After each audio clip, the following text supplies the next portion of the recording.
Estoy muy agradecido por la oportunidad de nuevo de estar conversando, de aprender con ustedes. Acabo de escuchar una presentación, una conversación con el doctor Miguel que me pareció sumamente valiosa, muy interesante. Planteamiento que dejó alguna semilla y muchas inquietudes, dudas por seguir aprendiendo y explorando sobre el tema de las constelaciones. Le decía yo hace rato que no conocía y no sabía, pero lo que dijo me parece que tiene algunos puntos de interés y creo que sí, me parece que aporta mucho. ¿Y en qué sentido? Pues resaltaba el asunto de la sistemicidad que está implícita y eso está implícito en las familias, a grandes rasgos.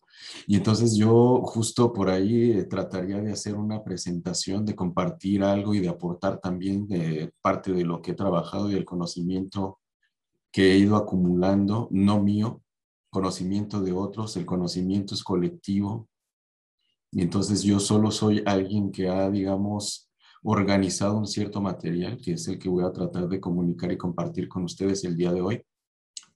Como lo dijo el maestro, el doctor Willy, perdón, tiene que ver con algo que se hace en una de las líneas, una de las vetas principales de investigación ahí en esta facultad de psicología o de escuela de psicología que tiene la ULADESH, que es el asunto de la funcionalidad.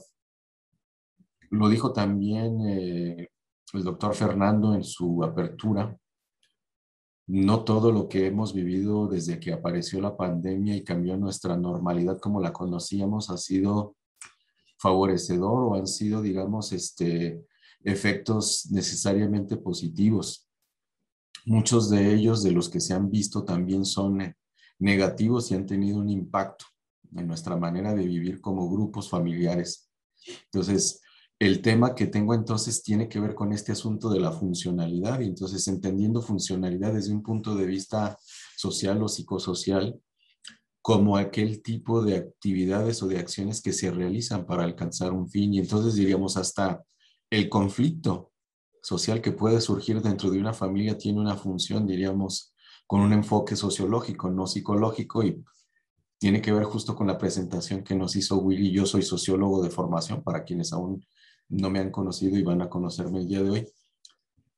No quiere decir que no esté cerca de los temas de psicología social. De hecho, sí, parte de lo que hago justamente ahora es trabajar con algunos colegas en estos temas de psicología social.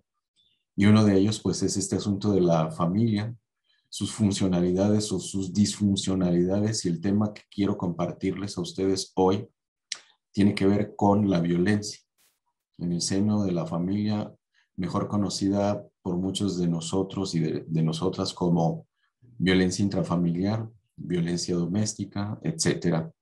Entonces, quisiera compartir unas láminas que yo he elaborado. Mi tema tiene que ver con una revisión sistemática que he hecho a lo largo de algunos meses. Esto va en continuidad con algo que presenté yo en la edición anterior de este mismo congreso, que es la violencia intrafamiliar en el contexto de pandemia, pero lo había yo limitado y acotado a lo que había sucedido en mi contexto, que es México, lo más cercano a mi localidad. Yo soy de la ciudad de Guadalajara, de una entidad federativa que se llama Jalisco, quizás en el mundo mejor conocida como la tierra del tequila y el mariachi, aunque no me honra mucho decir eso, pero pues es mejor conocida por eso. Pero bueno, a grandes rasgos es parte de lo que yo hice. ¿Qué es lo que presento en avance en esta oportunidad para ustedes? Pues es una serie de hallazgos que he hecho a partir de una sistematización o de una revisión sistemática de literatura, pero ampliada al contexto de América Latina. Por supuesto que no hay muchos estudios en otros, en todos los países del continente. Solo hay en algunos de ellos o pude localizarlo y es parte de lo que platico. Entonces, abro pantalla, no sé si tenga la posibilidad, ya puedo compartir, Willy. Entonces, comparto estas Sí, doctor. láminas para ustedes. Bien, pues aquí lo que se observa son mis láminas. Abro la presentación y bueno, disculpen que yo haga uso de esto. El asunto es que mi memoria de verdad falla mucho Y para mí este tipo de material y de trabajo, a diferencia de cómo lo hace muy bien y excelente el doctor Miguel, pues me facilita a mí la manera de comunicar. Y lo digo, tiene que ver con una limitación personal y es el hecho de que yo a veces sí estructuro muy bien y cuando quiero comenzar se me olvidan cosas, entonces a veces me facilita mucho más hacer este tipo de presentación. Se las comparto con todo el cariño. Hay una, digamos, trabajo en meses que se ha hecho para poder comunicar esto. Y entonces el tema, pues como lo pueden ver aquí, es el confinamiento por la pandemia de COVID y su efecto en la violencia intrafamiliar, a grandes rasgos. Es decir, que se ha agravado, no es que no existiera, es un problema muy añejo, puede decirse casi que podría ha acompañado a la humanidad. No hay evidencia de que sea así porque es imposible hasta para un arqueólogo buscar evidencia de este sentido. Pero trabajo histórico y trabajo antropológico, sociológico, sí hay mucho y mucho de la evidencia que se ha generado indica justo eso, que es un problema endémico, la violencia en las sociedades humanas, específicamente en el ámbito acotado de las familias. Y en este contexto de pandemia, pues no ha sido la diferencia. La pandemia lo que ha hecho es agudizar este problema y eso lo comenzaron a registrar muchos especialistas desde distintas agencias, distintas instituciones, universidades, especialistas por cuenta propia que publican, perdón, y ha sido así. Entonces es para compartir con ustedes. Lo que traigo entonces es esta revisión sistemática y lo que voy a hacer es platicarles, pues a grandes rasgos, el objetivo de la sesión para ustedes es dar a conocer las manifestaciones, la prevalencia y factores de la violencia intrafamiliar que logré identificar en diversos estudios realizados en países de América Latina. Repito, no son todos los países del continente, no en todos hay estudios, o al menos no logré detectar en los buscadores esos artículos o textos que estén disponibles. En los que sí y los que fueron relevantes para el procedimiento que seguí, pues son los que yo con gusto y amablemente les comparto el día de hoy. Entonces avanzo, pues bueno, nuestro contexto es parte de lo que implica y esta imagen pues nos da una visión muy cercana a lo que se vive en distintos contextos de nuestro continente. Somos, aunque diferentes, muy similares en muchos aspectos y las familias lo son también. Entonces avanzo con esto. ¿Cuál es el procedimiento que yo seguí para poder llevar a cabo esta revisión sistemática? Y entonces de aquí en adelante voy a tratar de ubicarme en digamos, una postura de exposición más en una vena didáctica. Sé que hay una comunidad universitaria y que son muchos estudiantes y que los asistentes, la mayoría de hoy, son muchos estudiantes. Por lo tanto, pues voy a tratar de ser muy sencillo en lo que voy a tratar de compartir. Una revisión sistemática, evidentemente, como cualquier otro procedimiento dentro de la ciencia, como ya nos lo decía en la apertura el doctor Fernando, implica un método y parte de este método científico en psicología social, sociología, etcétera, implica llevar una sistematización. El que yo he seguido aquí lo dice es el prisma, que es más, no digamos como un procedimiento tal cual, sino una especie de listado para poder reportar lo que se ha hecho en una revisión de literatura. Y este método es lo que aquí verían ustedes descrito en la lámina, grandes rasgos. ¿Qué es lo que propone como parte de este listado? Pues es llevar una revisión de qué puntos ha uno incluido y si ha realizado en este procedimiento de revisión. Entonces, hay una introducción en los textos, una justificación, se plantea un objetivo, se sigue, como dice aquí, un método o un procedimiento para buscar, de seleccionar, descartar, incluir una serie de artículos o textos que uno va buscando siguiendo criterios determinados bajo una búsqueda que es una serie de preguntas. Y esto es lo que nos pide este listado Prisma o procedimiento Prisma para las revisiones. Lo que no hemos hecho siguiendo este listado, porque pues ustedes ven hasta aquí el punto número 11 en la columna del medio, Lo que no hemos hecho nosotros es lo que se conoce como un metaanálisis, por una razón. No hay manera de que los estudios que yo localicé pudiera llevar a cabo un metaanálisis cuantitativo, es decir, un procedimiento estadístico para llegar a resultados. No, porque los diseños son muy diferentes, las técnicas de acopio son muy distintas en los textos que se capturaron y se sistematizó en esta revisión, entre otros. Por lo tanto, no hay requisitos cumplidos y no se puede llegar al metaanálisis. ¿Qué sí se hizo entonces? Una revisión, una presentación de estos elementos que aparecen aquí en este checklist o listado del procedimiento Prisma para una revisión narrativa, como se le suele conocer. Y entonces esta revisión narrativa nos permite arrojar algunos resultados y es parte de lo que quisiera platicar más adelante con ustedes. Entonces, como parte de este procedimiento, dice aquí el inciso B, pues se llevó a cabo una bitácora de búsqueda y de organización de la literatura que se encontró en la red, en los motores de búsqueda que aparecen aquí en el inciso C, que fue Google Académico, Cielo, Redalic, Dialnet, que son los motores de búsqueda más conocidos para literatura en el idioma español, portugués, por el continente. Algunos textos en inglés aparecen también por el tipo de revistas y la manera en que publican.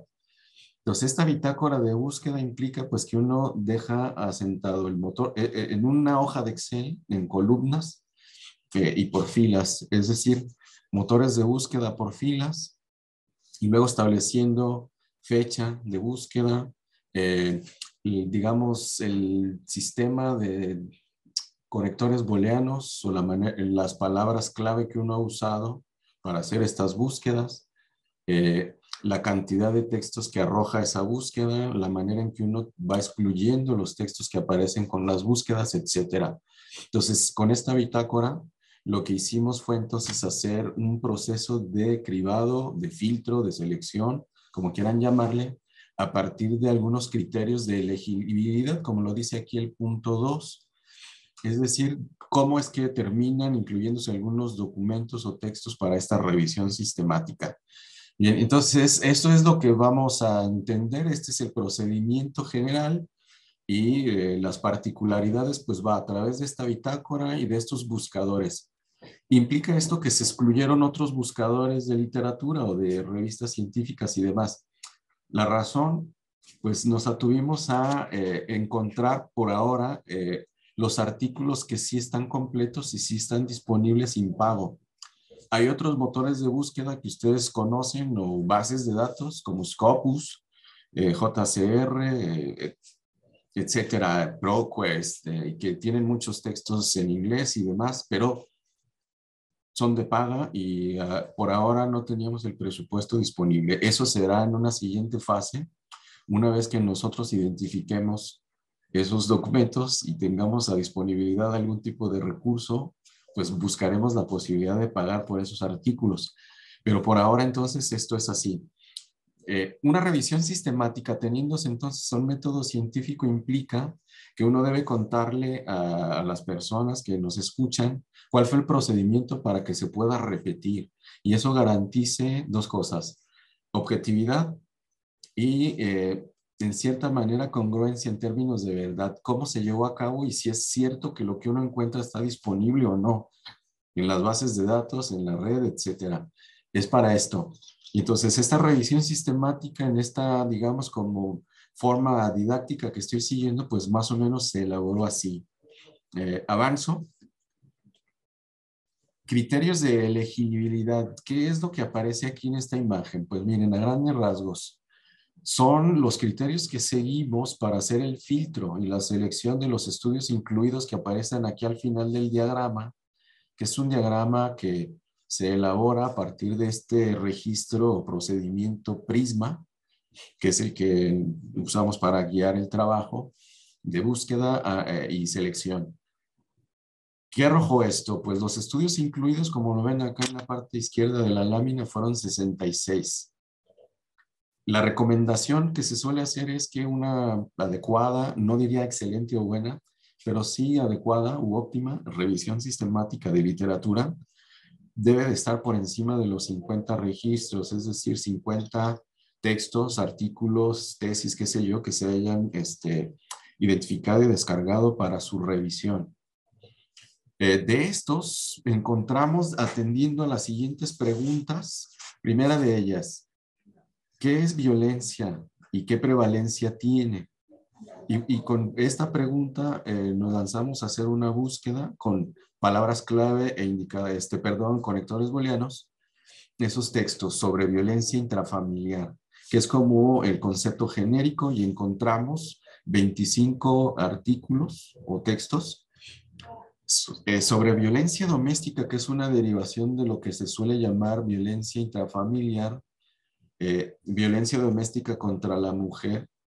Encontramos 21 textos como incluidos para la revisión, 5 sobre maltrato infantil, que es parte de la violencia intrafamiliar también, además de la violencia doméstica, 7 textos que tienen otra pregunta. Entonces, omití las preguntas y sería, ¿qué es eso? ¿Cómo es la violencia? ¿Cómo es la violencia doméstica contra la mujer en el continente, en los países de América Latina?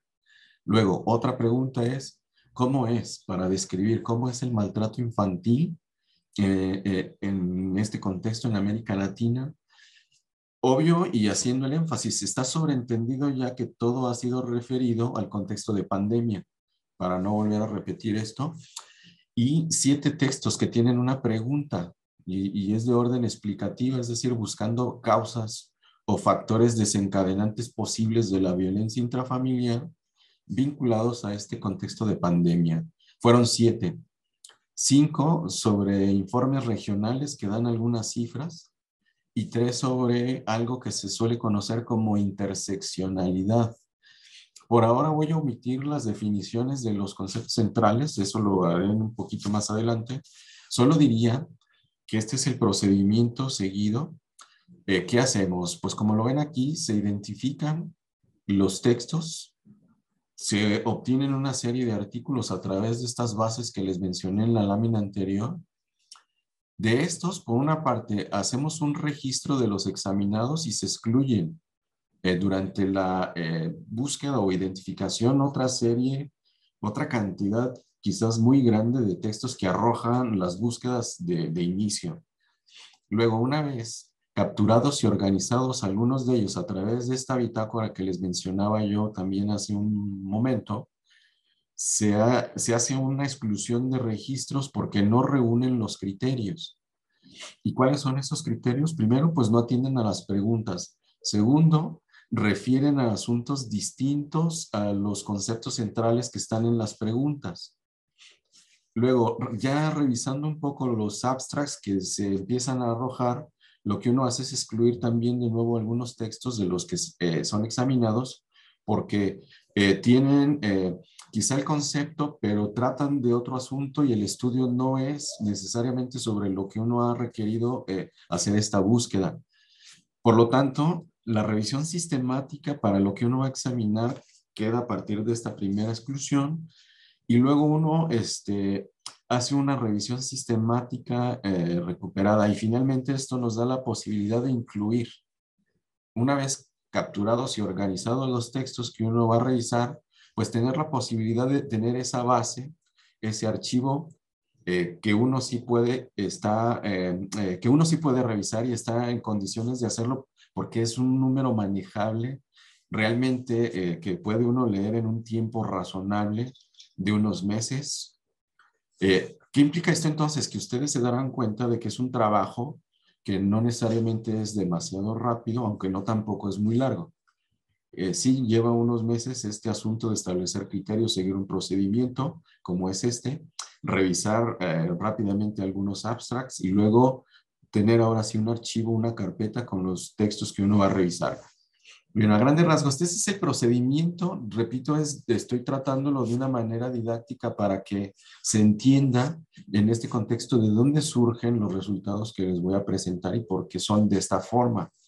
Y lo mejor, una revisión sistemática tiene además de presentar resultados, pues establecer las oportunidades para la investigación. Es decir, establecer qué es aquello que se conoce y en qué se ha avanzado en el conocimiento de este tema, con la finalidad de detectar las incógnitas. Se le suele llamar problemáticas o se le suele dar el nombre de aquello que se desconoce aún. Entonces, esa es la oportunidad que nos da una revisión sistemática. Bien, no sé si tengan dudas, si no avanzo.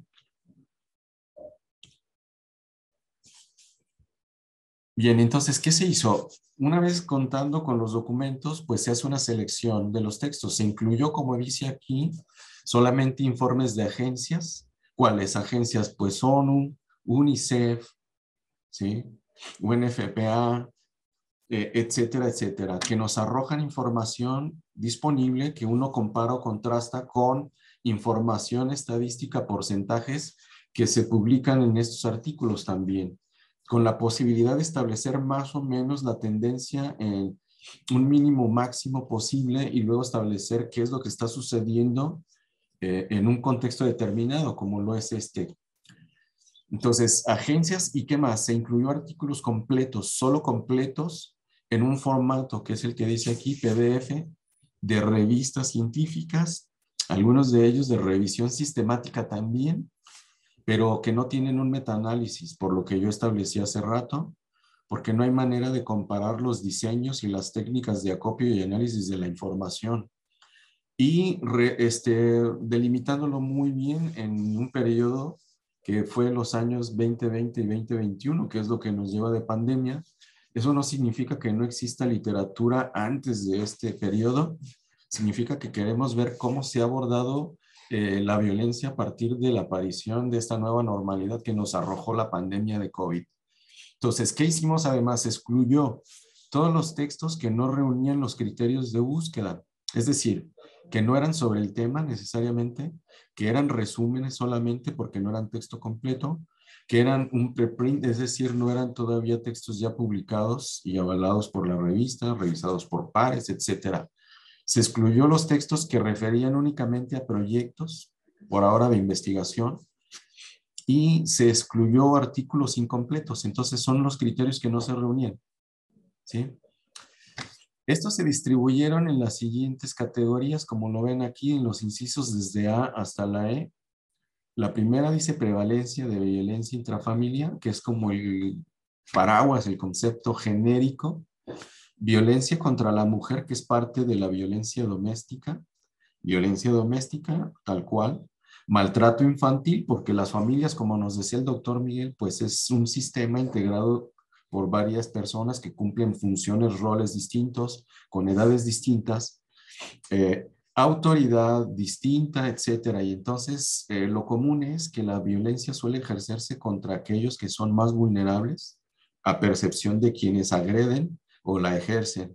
Y entonces, normalmente los niños, los infantes suelen sufrir este maltrato, pero también los adultos mayores. Y entonces, estas fueron nuestras categorías. ¿De qué países encontramos estos textos? Pues predominantemente encontramos textos de Brasil, algunos textos de Argentina, México, de Perú, de Chile, de Bolivia, Ecuador, Colombia y Paraguay.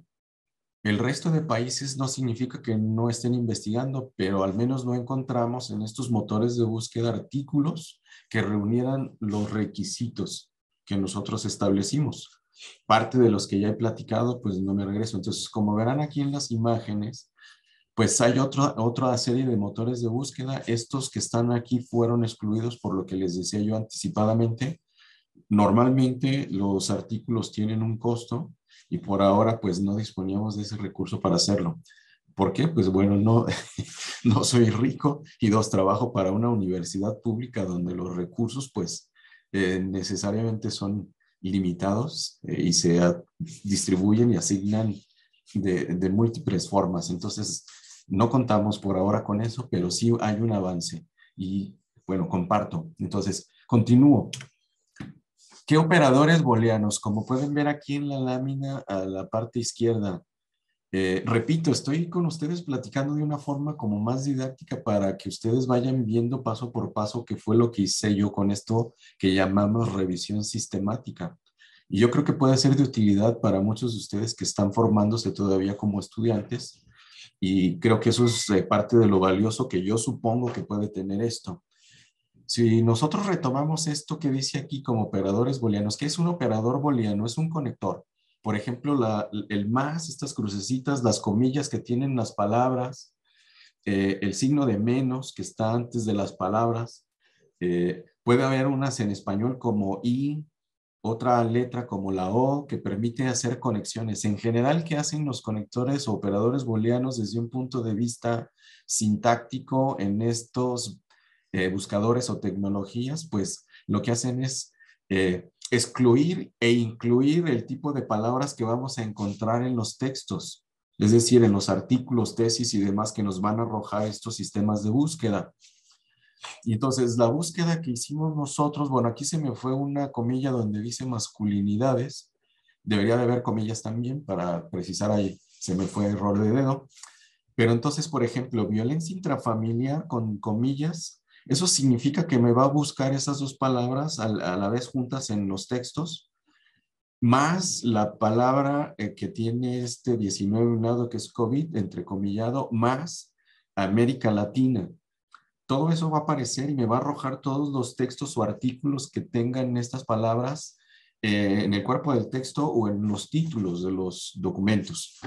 Menos, que ese es el guión que está ahí, que no es el guioncito en español, dice uno guión. Matemáticamente es menos. El más y el menos funcionan de esta manera como un conector. El menos es para excluir.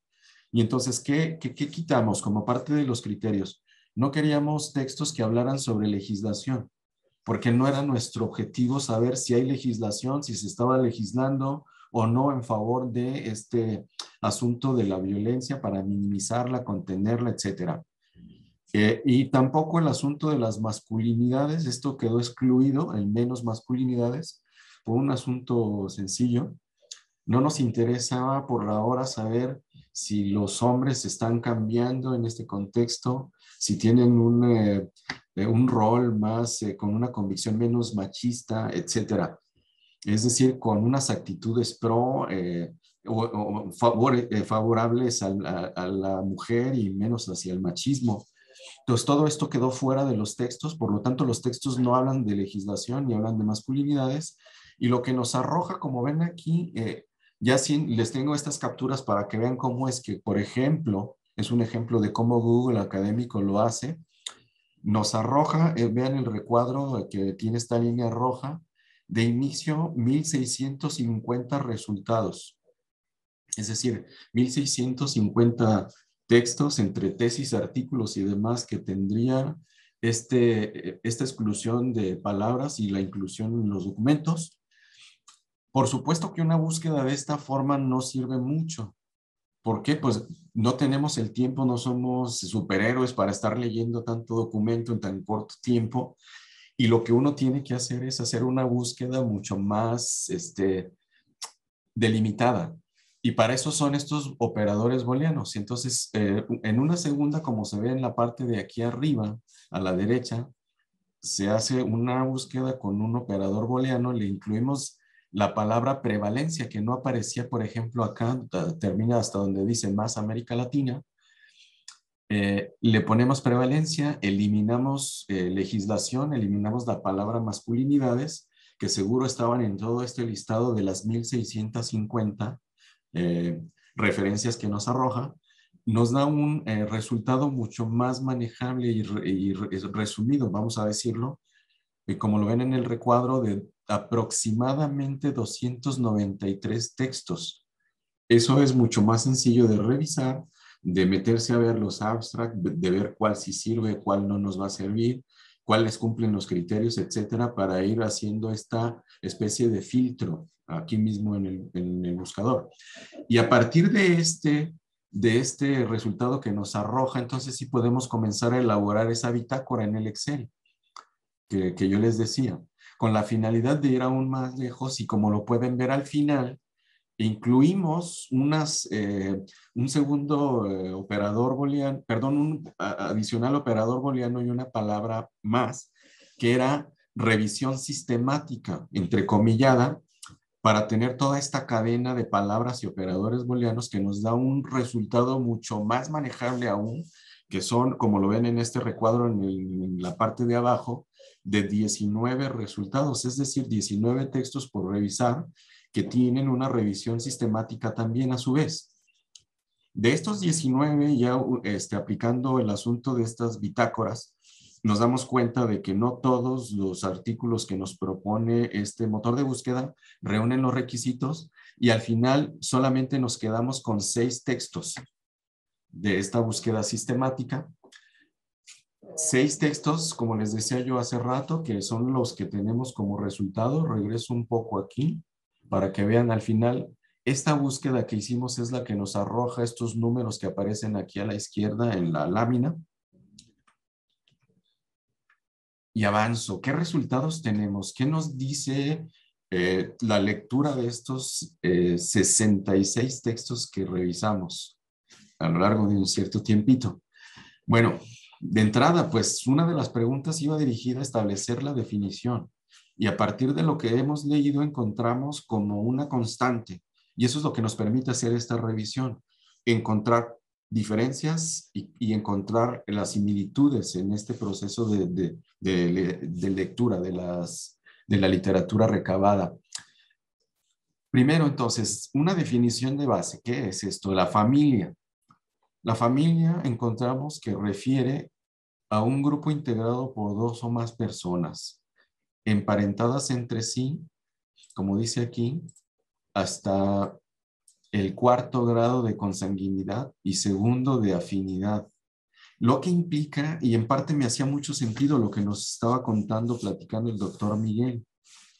O sea, hay que retroceder entonces en el tiempo y eso me hacía mucho sentido y pues entendí muchas cosas a partir de su plática que tienen que ver con esta visión sistémica de lo que es una familia.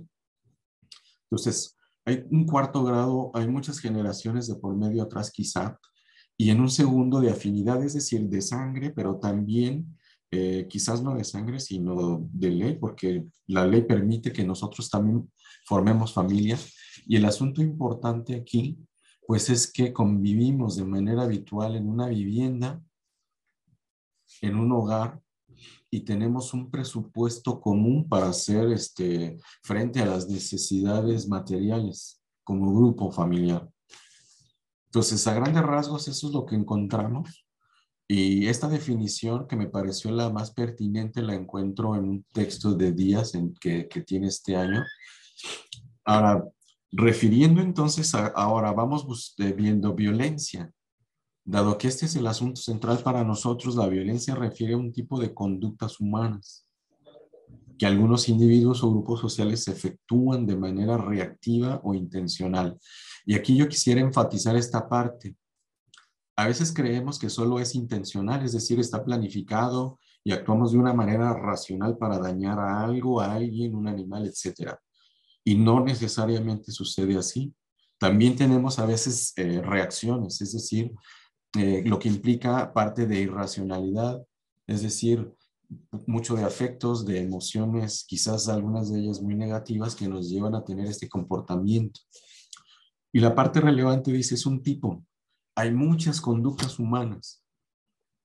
Parte de esas conductas son funcionales, parte de esas son disfuncionales para otros. Y las conductas violentas son un tipo específico que tiende a ser más bien disfuncional en el sentido de los resultados que nos arroja. Entonces, el resultado aquí dice, pues es el daño y hay muchas maneras de entender el daño, pero en un sentido clásico o ya tradicional, pues se suele decir que son daños verbales, daños psicológicos o físicos a una o más personas, animales, cosas o pertenencias. Y entonces, haciendo una unión de estas 2 definiciones, pues llegamos a tener nuestra definición de violencia intrafamiliar. Esta no tiene una cita porque es una elaboración que es propia a partir de lo que hemos revisado, leído de otros autores. Y entonces la violencia intrafamiliar, a partir de esto, la entendemos como el conjunto de las conductas violentas que ejercen entre sí las personas emparentadas hasta el cuarto grado de consanguinidad y segundo de afinidad, como se ve en esta definición de familia. Y entonces es ese conducto de conductas que de manera reactiva o de manera racional, intencional, llevamos a cabo las personas con el resultado de dañar a otros integrantes de la propia familia. Y esos daños, como lo pueden ver aquí, pues son, al menos en este sentido clásico, estos que ya mencioné. Y evidentemente, pues como lo dice la imagen, estos son los elementos, es decir, las notas de la definición que nos ayudarán a reconocer o a observar esas señales de violencia doméstica, de violencia intrafamiliar, de violencia contra la mujer en el ámbito doméstico, de maltrato infantil en la familia, de maltrato al adulto mayor en la familia, y a partir de aquí es que encontramos otros elementos. ¿Qué encontramos? Pues bueno, una clasificación y la revisión que hemos hecho nos permite entender que la violencia familiar tiene una gran variabilidad, que concuerda lo que hemos visto con lo que se ha publicado en un texto Fundes 2017 y que nos ayuda a clasificar la violencia intrafamiliar atendiendo a una serie de criterios. Uno de los criterios que aparecen aquí a la izquierda en mi presentación es el de el integrante victimizado. Y entonces, si nos atenemos a este criterio de división, pues encontraríamos que hay maltrato a la mujer como víctima, violencia a la pareja en general como víctimas, maltrato a los infantes, los niños y adolescentes también son víctimas de violencia, y los adultos mayores, dada la vulnerabilidad que tienen ya en esa edad avanzada, suelen ser víctimas de violencia. ¿Qué encontramos con esta primera clasificación? Que la mayoría de los textos se suelen concentrar en la violencia o el maltrato a la mujer. Quizás no es coincidencia, entonces lo que observamos es una tendencia en la manera de entender la violencia en muchos de los investigadores del continente que van dirigidos a este contexto de la mujer. Se sobreentiende entonces por el contexto que tenemos de feminicidios, de maltrato a la mujer, de cultura machista, etcétera, y se suele dar por hecho que la violencia en el ámbito doméstico es prioritariamente o predominantemente contra las mujeres, aunque no descartemos, por eso dice en genérico pareja, que también ocurre en contra de los hombres en la pareja. Y esto en un sentido bidireccional, como lo dice acá, pero lo dejo por ahora este asunto de la respuesta. Entonces, el maltrato a los infantes, el maltrato a los hombres en la pareja, el maltrato a los adultos mayores, no aparece mucho en los textos. En la búsqueda, al menos que sistemáticamente realizamos, la mayoría de los textos se centran en el maltrato a las mujeres. Ahora, otro criterio que se suele usar, como lo vimos hace rato, es el resultado de esa conducta disfuncional, y es el daño verbal, como lo vemos, el daño psíquico, el físico y hasta ahí en una versión tradicional, pero aparecen en el ámbito de la familia, en los textos revisados, violencia sexual como una variante, violencia económica como otra variante y la violencia instrumental. Los tres primeros creo que son los más conocidos. Y para decir algo brevemente sobre esto para ustedes el día de hoy, pues la violencia sexual tiene que ver con el asunto de quién ejerce poder y dominación sobre otra persona en el ámbito de la familia. Y entonces esa violencia sexual puede ser dirigida a las hijas o a los hijos, puede ser dirigida a cualquier otro integrante, pero comúnmente lo que hace es forzar la relación sexual y a veces acompañada de violencia física como golpes, maltrato psicológico como humillaciones, etcétera, etcétera. La violencia económica puede ser un poco menos conocida y menos fácil de entender, pero a grandes rasgos es el hecho de que al menos uno de los integrantes comúnmente con poder o prestigio o autoridad dentro de la familia eh, restringe o controla el acceso a los recursos o dispone de los recursos que otros generan. Por ejemplo, hombres que controlan el recurso a las mujeres, les están pidiendo cuentas de en qué se lo gastan, por qué se lo gastaron, en qué, etcétera. Y si las mujeres trabajan y tienen un ingreso que llevan a la familia, los hombres están controlando todo acerca de ese ingreso. Es decir, disponen del dinero de la mujer, pueden disponer de las propiedades de la mujer. Si tiene la mujer un carro, pueden vender el carro, quedarse con el dinero, no avisarle a la mujer que vendieron su vehículo o cualquier otra propiedad. Y viceversa, no, como les dije, no necesariamente los hombres ejercen esta violencia. Hay mujeres en la pareja que también lo hacen. Cuando al marido le dicen que le reporte toda la nómina que le han pagado en el trabajo y que todo lo que ha ganado se lo tiene que dar a la mujer y llevar un control de qué se gastó cuando salió el hombre, de por qué se lo gastó, con quién se lo gastó, etcétera. Es lo mismo. Solo que a veces pensamos por este predominio que hay de pensar que normalmente ocurre contra la mujer. Los estudios indican, y no es que no haya más estudios, el asunto es que no se estudia y lo que está disponible pues es justo esto que yo les digo, y lo predominante, perdón, es el hecho de que se centre la mayoría de investigaciones y sus resultados en la violencia contra la mujer. Eso no significa que no ocurra lo otro, simple y llanamente que es menos investigado y por eso no tenemos la misma cantidad quizá de reportes. Hay informes que indican además que los porcentajes se suelen concentrar en la violencia a la mujer. Es asunto aparte. Otro criterio aquí dice la respuesta que se da, es decir, cuando alguien nos violenta, pues la violencia puede ocurrir en una sola dirección, y es decir, el hombre violenta a la mujer y es de manera constante. O viceversa, la mujer puede ser que violente a la pareja, al hombre, y es en una sola dirección, el hombre no responde o la mujer no responde, o de los papás hacia los hijos y los hijos no responden, etcétera. Pero encontramos otro tipo de respuesta y entonces encontramos que la violencia genera una respuesta y es bidireccional y esa respuesta es por lo común violenta también. Entonces, le solemos decir de manera coloquial, pues ojo por ojo, diente por diente, ¿no? O un toma y daca, tú me das violencia, tú me estás ofendiendo, yo te voy a responder de la misma manera si siento que estoy en condiciones. Si no me reconozco o percibo vulnerable, etcétera. Entonces, en este contexto también puede ocurrir violencia bidireccional. ¿Qué encontramos? Que la mayor parte, casi todos, diría yo, de los textos que encontramos tiene una visión unidireccional de la violencia y se asume, por lo común, que el victimario o el agresor es el hombre y por lo común, por lo que ya he dicho, la víctima es la mujer en este contexto. No quiere decir que no ocurra lo contrario, significa que los estudios que estoy reportando arrojan este resultado que estoy yo diciendo. Por otro criterio de intensidad moderada, leve a severa, encontramos que la violencia en estos estudios tiende a ser moderada cuando se trata de violencia verbal, de moderada a leve cuando se trata de violencia psicológica y violencia severa en algunos casos cuando se trata de violencia sexual instrumental. Bien, y a propósito, no dije que era esto de lo instrumental, significa que usamos a otros sujetos como instrumento, como un medio para alcanzar nuestros fines egoístas, ¿sí?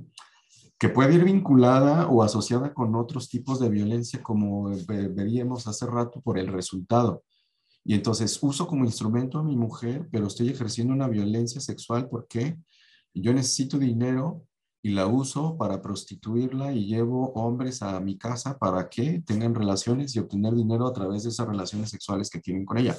La estoy forzando a tener relaciones con alguien que ella no quiere. Y al forzar a esa persona, la violencia sexual ocurre y ocurre una violencia instrumental porque la estoy usando como un medio o instrumento para un fin mío egoístamente, etcétera. Es severo, es probable que sea severo porque no queriendo suele haber de por medio golpes para que ocurra, etcétera. Y entonces, por la intensidad, la mayoría de los textos se tienden a concentrar en la parte, digamos, como moderada leve por el tipo de variaciones en los resultados que encontramos en los textos revisados. Y por último, nos dice aquí, por el ámbito, el ámbito se refiere a lugares espacialmente donde puede acontecer la violencia intrafamiliar. Y le llamamos doméstica cuando ocurre dentro de los perímetros, es decir, dentro de las paredes de la vivienda, del hogar, etcétera. Es violencia doméstica y la violencia doméstica dentro de este contexto, pues puede ser contra la mujer, contra los infantes, contra los adultos mayores, etcétera. Puede ser que las parejas se den de golpes en la calle, que se maltraten y se griten en frente de otros sujetos en un ámbito público. Y ustedes, quizás algunas o algunos de ustedes han tenido experiencias de este tipo, quizás algunos no. A mí me ha tocado ver personas que están discutiendo y peleando con jalones o golpes inclusive. Eh, en el ámbito laboral puede ocurrir, en el ámbito escolar puede ocurrir esta violencia. En el ámbito laboral, pues puede ocurrir porque pues puede haber parejas que trabajen y tienen discusiones o pleitos ahí, digámoslo, ¿no? La ciberviolencia. Y en general pensaríamos que esta manera de clasificar por el ámbito en que ocurre, pues es nada más por identificar el ámbito espacialmente en que se da o dónde ocurre. Lo que resaltaría en la parte final, pues es la ciberviolencia que tiene que ver con aquello que ocurre en las redes y en las plataformas en línea, a través de Facebook, WhatsApp, etcétera, etcétera. Entonces, estas formas también que hoy ocurren de violentarnos. Bueno, a grandes rasgos lo que encontramos es esto y haciendo una síntesis de nuevo, de acuerdo a los integrantes, pues los textos tienden, las investigaciones y sus reportes tienden a concentrarse en el maltrato a la mujer. Por el resultado del daño, suelen concentrarse la mayoría de los estudios en los primeros tres, verbal, psicológica, física, menos en los otros que están aquí, por la parte de la respuesta en la violencia unidireccional y de acuerdo a la intensidad de los estudios tienden a concentrarse con resultados en la parte moderada leve de la violencia.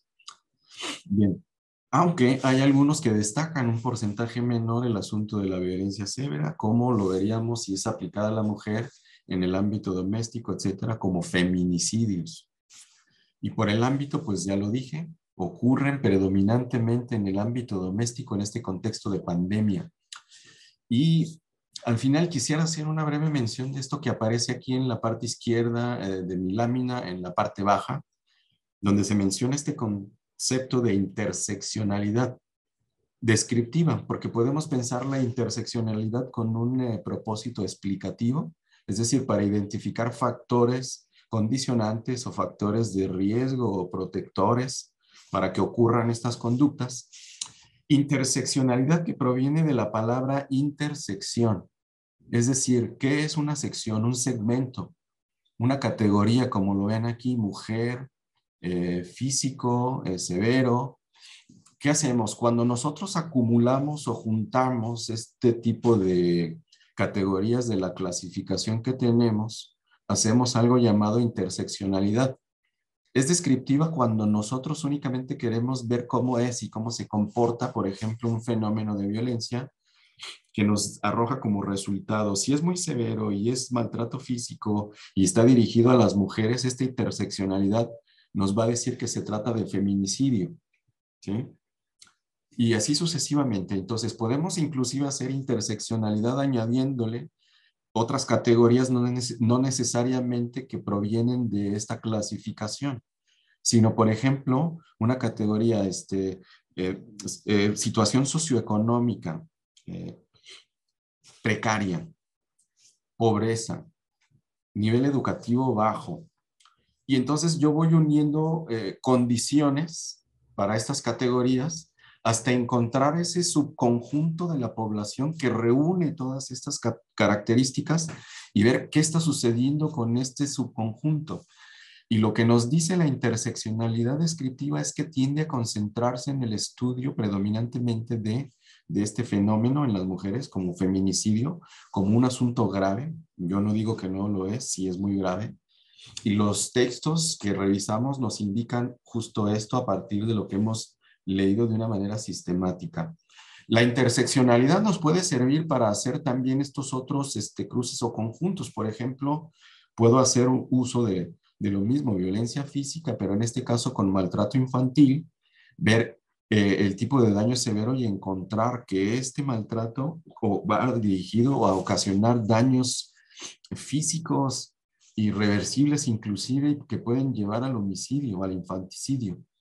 Entonces no es feminicidio, es un infanticidio y no es muy común, pero suele ocurrir. Y lo importante al hacer este cruce es identificar a este segmento, a este intersegmento de la población con la finalidad de cuantificar su magnitud, ver con qué tipo de otras variables o factores de riesgo está relacionado, qué puede explicar que suceda, aunque sea poco o mucho, qué explicaría que ocurra, cómo es que se origina.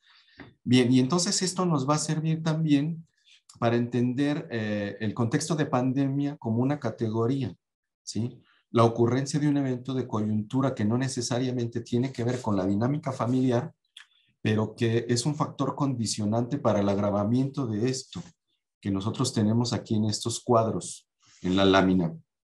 Bueno, avanzo. Y ahora sí, en la parte de resultados, bueno, la situación de la violencia familiar en América Latina en el contexto de la pandemia por COVID, es lo que decimos aquí.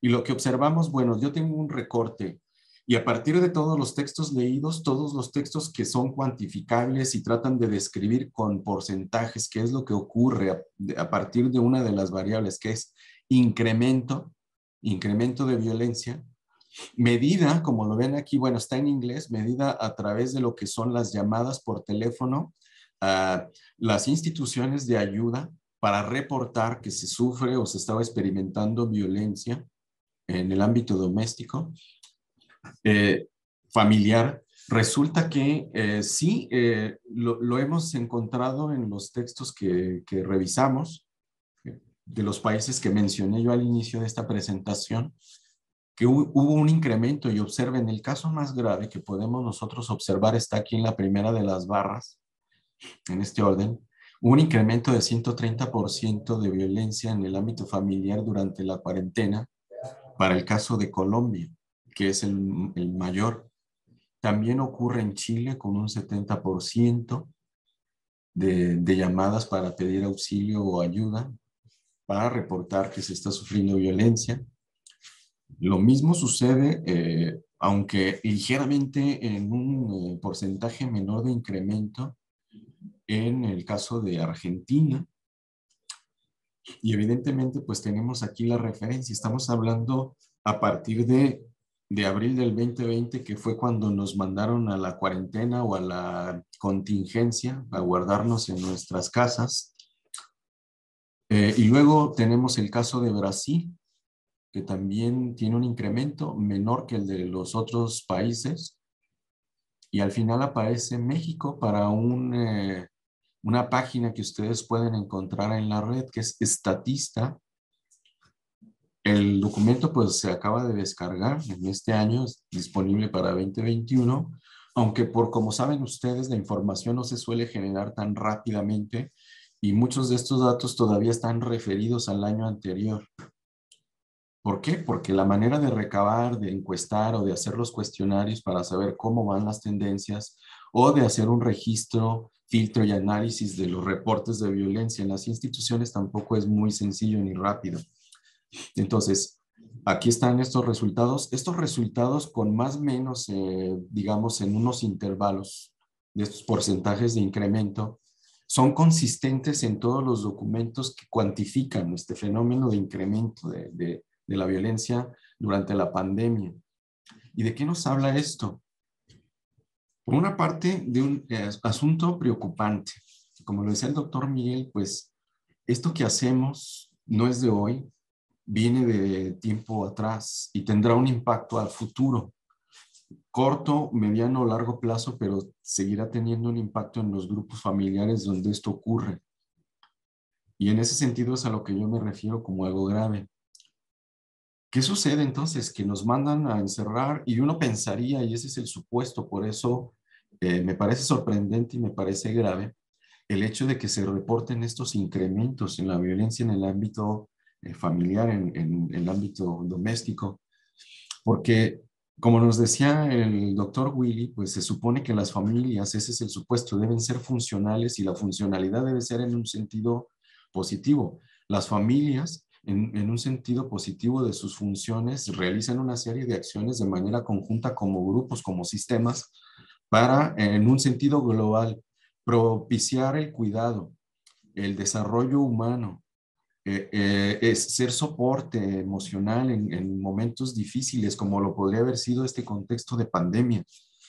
No solo soporte emocional, sino también de apoyo económico, porque como lo sabemos, muchas familias comenzaron a pasar dificultades económicas debido a que la contingencia implicó encierro, pérdida de dinámica en la economía de las empresas, desempleo, pérdida de ingresos y lo que implicó para muchas familias que tienen ingresos pero que lo van llevando día a día.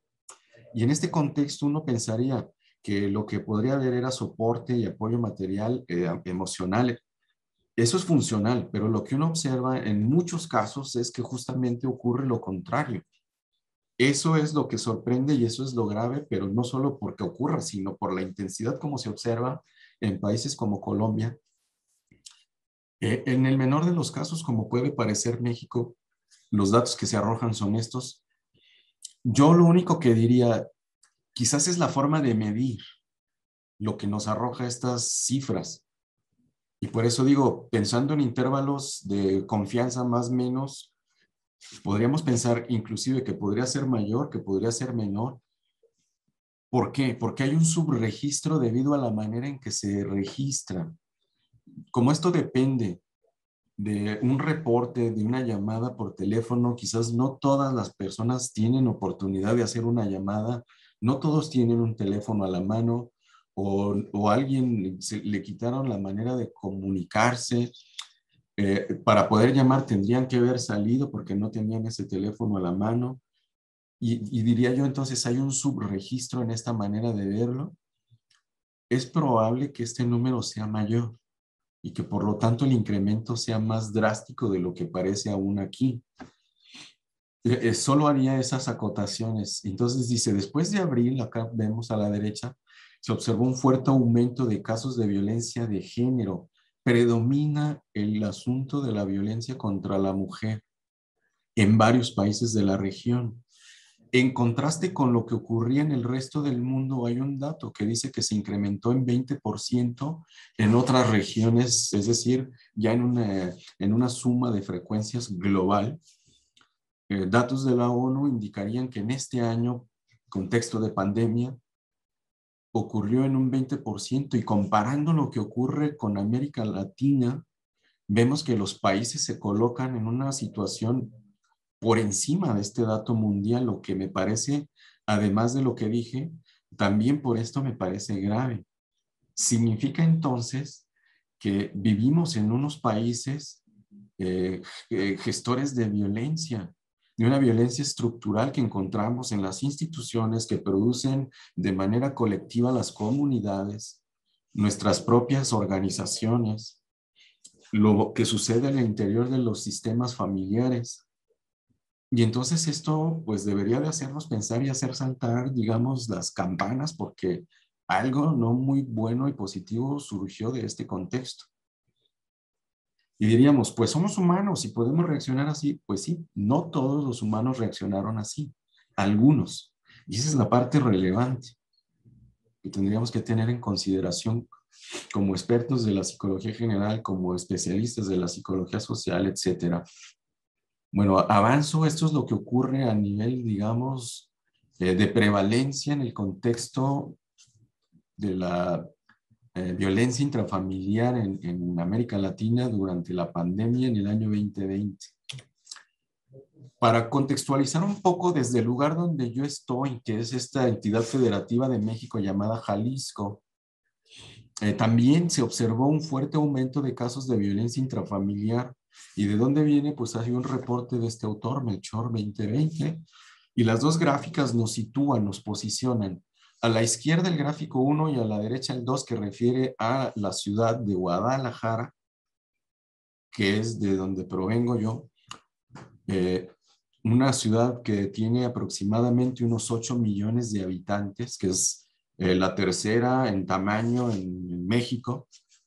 Dejó de ser la segunda, hoy es tercera. Pero bueno, lo relevante no es eso. Lo relevante es que esta violencia tiende a concentrarse en la zona urbana, predominantemente mayor, pero la incidencia en toda la entidad federativa, Jalisco, como lo observan en esta línea de color como naranja, la veo naranja, yo creo que por los monitores puede variar un poco, que, que compara 3 años, 2018 que es la línea verde, 2019 que es la línea con, con este color amarillo, y lo que ocurría al 2020 en esta primera parte, en el primer semestre, hasta más o menos el mes de junio, julio, ya llevábamos aproximadamente unos 3 meses de pandemia, confinados en nuestras casas, por disposición del gobierno federal. Entonces, como observan, se ve un incremento constante, pero observemos los puntos y los brincos que puede haber aquí entre febrero, marzo, abril, a mes de mayo. En comparación con los otros años, hay un repunte enorme de lo que ocurría en estos casos. ¿Cómo se mide? Y para poder volverlo comparativo, pues es lo mismo, se hace un reporte por llamada de teléfono para reportar que se está sufriendo o experimentando violencia en el ámbito doméstico, familiar. Y esto es lo que se observa en la entidad federativa. En la ciudad de Guadalajara, lo mismo, como se puede ver con datos y puntos distintos, la incidencia de violencia. ¿Qué es esto? Solo uno de los municipios de toda la entidad, que es el municipio de Guadalajara, que es la forma en que estamos organizados políticamente y administrativamente por municipios. Bueno, a grandes rasgos esto es lo que se observa, un incremento sustancial. Ustedes pueden ver las cifras en números absolutos y cómo se comportó durante el primer semestre en este contexto de pandemia. Lo que nos arroja entonces esta búsqueda de informes y de resultados de agencias de gobierno, etcétera, es justo esto. Concuerda con los resultados que nos arrojan los textos de toda esta revisión sistemática que realizamos, donde hay una publicación de porcentajes o de números. Les decía yo, un intervalo de más o menos, pero se sostiene más o menos en este sentido, los casos absolutos y los porcentajes.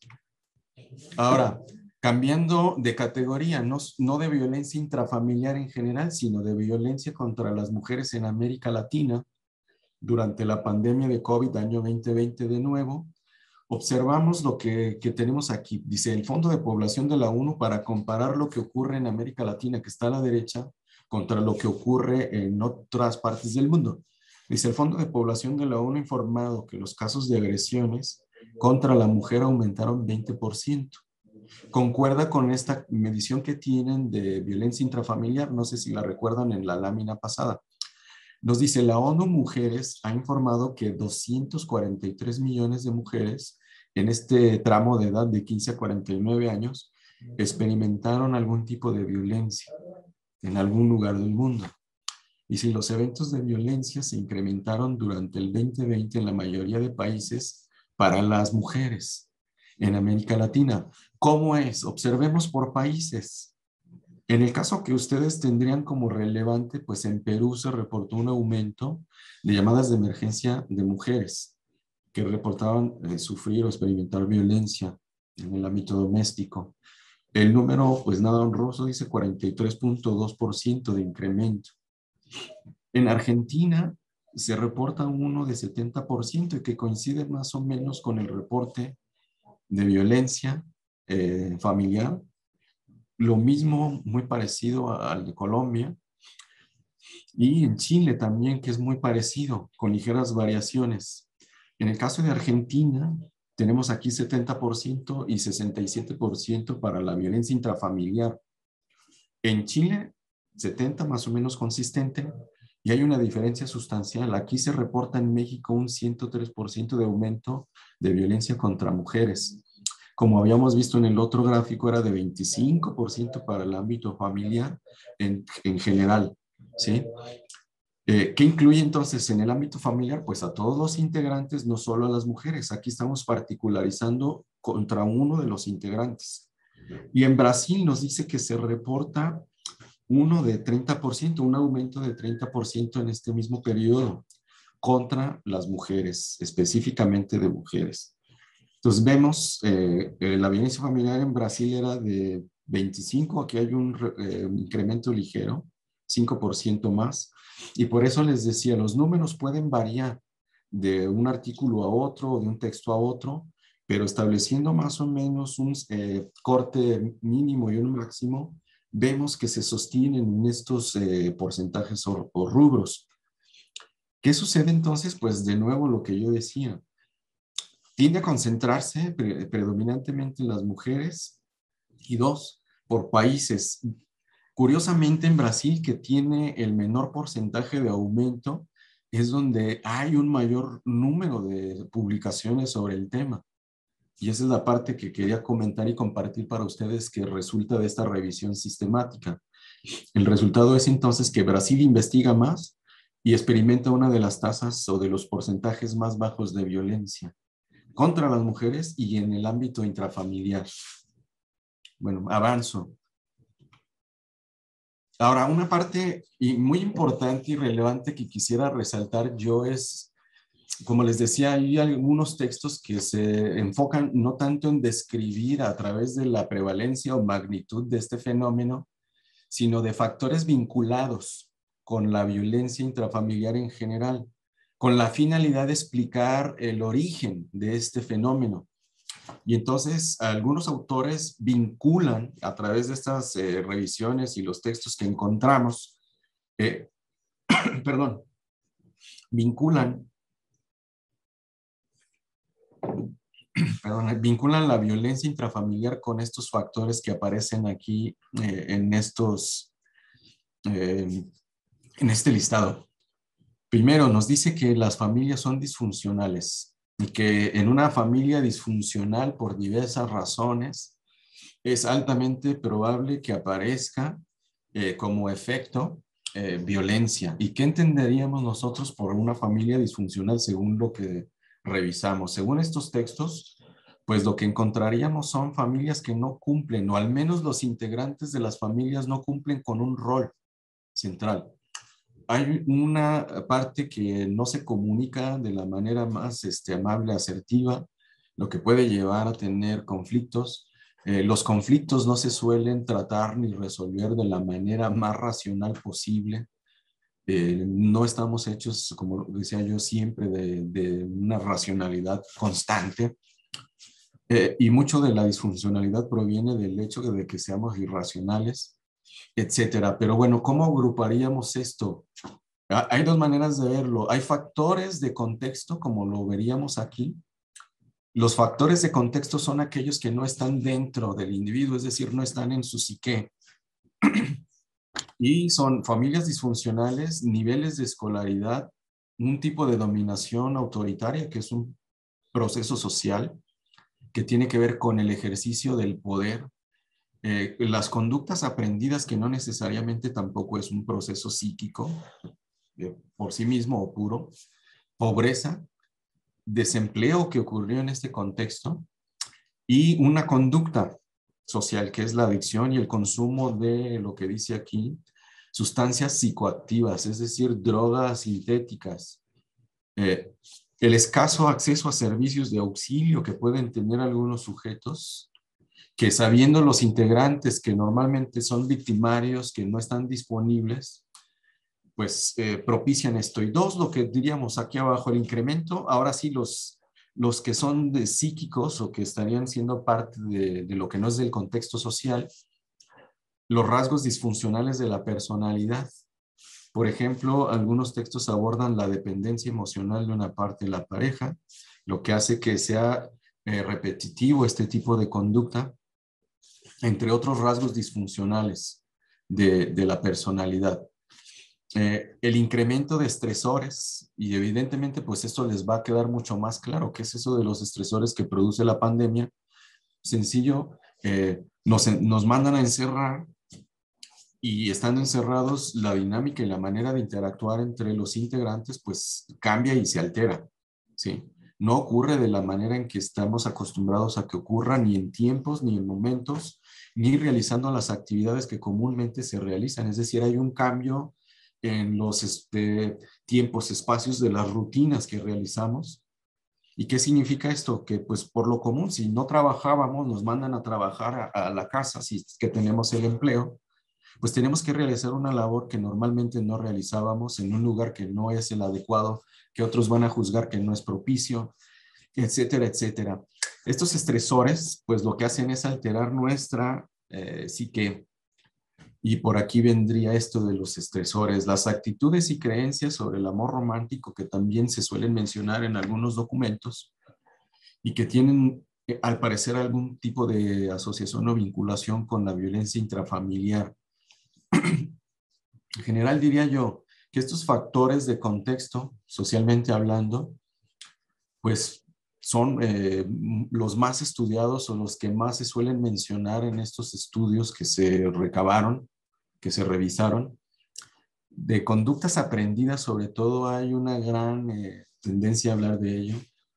Se suele hablar mucho de este asunto de la dominación y del ejercicio de poder de los victimarios contra integrantes más vulnerables. Es decir, en una versión de poder autoritaria que suele darse la persona que tiene, por ejemplo, más fuerza o que tiene bajo su control ciertos recursos y por lo tanto tiene poder, o que establece las condiciones en las que se van a realizar ciertas cosas y por lo tanto tiene poder. Esa es dominación. Y esa dominación no está necesariamente canalizada de una forma funcional, vamos a decir, como lo veíamos hace rato, con este asunto de la funcionalidad. Y si lo revisan y lo ven bien, es posible que muchos de estos factores estén conectados o vinculados entre sí, lo que nos da una complejidad enorme para entender el origen de este fenómeno de la violencia y su agravamiento en el contexto de pandemia. Entonces, no es nada sencillo. Ahora, ¿qué sí podría decir yo? Pues simple y llanamente que si hay una interacción entre estos factores de contexto entre sí, también habrá una interacción de estos factores de contexto con rasgos internos, es decir, con variables psicológicas. El asunto importante es que no se sabe muy bien todavía cuál es y cómo opera en términos de causas y efectos. Eso es muy difícil, no se ha establecido y lo que encontramos en los documentos no son teorías sólidas. Y eso es lo que se puede reportar como parte de los hallazgos de esta revisión sistemática. No hay teorías sólidas, no hay un planteamiento consistente en términos lógicos, no hay un planteamiento consistente en términos empíricos. Y esto que está aquí, así como lo tengo yo justamente, así está mencionado en la mayoría o casi todos los artículos revisados que tienen un objetivo explicativo. Es decir, no hay una solidez teórica, no hay hipótesis sustentadas en términos empíricos, en datos consistentes. Y lo que diría yo, pues para cerrar esta parte de mi revisión sistemática, sería lo siguiente, y es la conclusión de este estudio, de esta revisión, pues no es una, sino son varias, y con esto cerraría yo mi presentación. Primera de las conclusiones, ¿y cómo lo veríamos nosotros? Una revisión para quienes están cursando y estudiando todavía, en este sentido didáctico que he insistido durante mi presentación, es identificar las oportunidades para investigar algo. Es decir, la revisión sistemática sirve o tiene la función de hacer visibles aquellos asuntos problemáticos o que se desconocen aún o que se han investigado pocos, o en los cuales se ha avanzado, pero todavía tenemos muchas inconsistencias o no hay solidez en la evidencia y el conocimiento producido. Y lo que encontramos entonces a partir de esta revisión sistemática de los textos es, primero, que la violencia intrafamiliar es un grave problema de salud pública en América Latina, dados los datos que mostré y que nos comparten estos textos. Dos, desafortunadamente, la pandemia de COVID lo que hizo únicamente fue agravar una tendencia que está lejos de terminar. Y viéndolo en este contexto de lo que nos mencionaba el doctor Miguel de las constelaciones en un sentido sistémico, es decir, de grupos como sistemas que tienen una historia y que tienen un porvenir hacia el futuro, pues el panorama no es muy alentador con este tipo de conductas, ¿sí? Y los desenlaces pueden ser tan graves como el homicidio o el feminicidio en el caso de las mujeres. Eso es lo que arrojan los estudios. Entonces, la prevalencia de violencia, ese es el tercer asunto como conclusión. La prevalencia de violencia contra la mujer es la que ha recibido mayor atención en los estudios realizados y aquí la oportunidad que se tiene para avanzar en el conocimiento, es decir, para continuar investigando el tema, es ver qué sucede con los adultos mayores, ver qué está sucediendo con los niños y los adolescentes en este sentido de infantes y de violencia contra los infantes. La otra conclusión es la manera en que este fenómeno se mide conduce a un subregistro, y aquí entonces la oportunidad de avanzar en el conocimiento del tema va más en el sentido de investigar con una metodología y con una técnica de observación o de medición diferente que no sean estas llamadas, ¿sí? Porque lo que les dije yo, los textos revisados predominantemente, si no todos diría yo, tienen este tipo de medición o de observación de la violencia.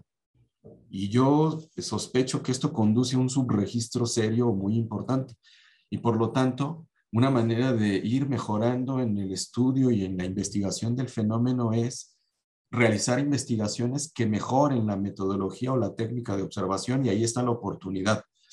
O sea, ¿qué seguiría? Pues avanzar en este sentido también.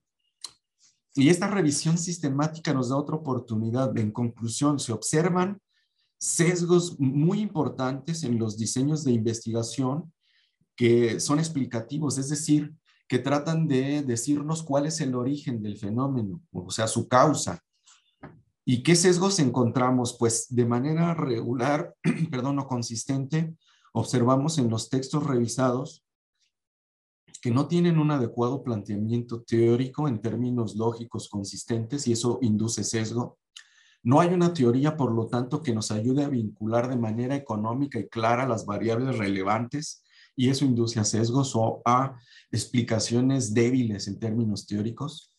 Entonces, ¿qué más? Los sesgos van en el sentido del diseño. Se trata de diseños de campo, pero en los cuales no encontramos, por ejemplo, una sistematización en el registro y en la construcción de bases de datos para el análisis de información, que se base, por ejemplo, en un matching, ya que se trata de estudios retrospectivos, es decir, nosotros no interferimos, no manipulamos las variables, pues nos limitamos a registrar, pero ese registro no tiene un pareo, es decir, una igualación de muestras que se pueden filtrar o sacar de estas bases generales con la finalidad de ver si a la presencia de una variable hay otras como variables únicas que varían en individuos que son iguales en todo en estas bases de datos, con excepción de las variables de interés o las variables causales. Ahí es donde tenemos sesgos importantes, por lo tanto, la oportunidad es no solo en la parte metodológica, como ya lo dije, sino también en la manera en que registramos la información, la analizamos y la tratamos para sacar resultados o conclusiones. Perdón, y en este sentido, el conocimiento de este tema debería avanzar en este sentido con investigaciones que nos ayuden a mejorar los diseños de las investigaciones y se minimicen entonces los sesgos de explicación o de interpretación. Y con esto concluiría yo, pues tenemos retos muchos, como ya lo hemos visto, tenemos un problema muy grave, ¿sí? Como expertos o especialistas en el tema estaríamos interesados en mejorar, en que esto no ocurra, en contener, en mitigar, pero para poder lograrlo no lo vamos a lograr sin tener claramente qué lo origina o con qué se relaciona. Y no lo vamos a hacer si no tenemos una investigación que minimice los sesgos en el proceso y sin metodología científica que nos ayude a observar de manera mucho más sólida y objetiva el fenómeno. Bueno, yo con esto concluyo. Les agradezco mucho su atención. Dejo aquí un dato de correspondencia por si hay alguien que tenga interés en el tema. Mi correo institucional es este. Ahí pueden contactarme y pues no me resta más que decirles muchas gracias a todos por su paciencia. Espero no haberles cansado demasiado ni aburrido con la exposición del día de hoy. Muchas gracias.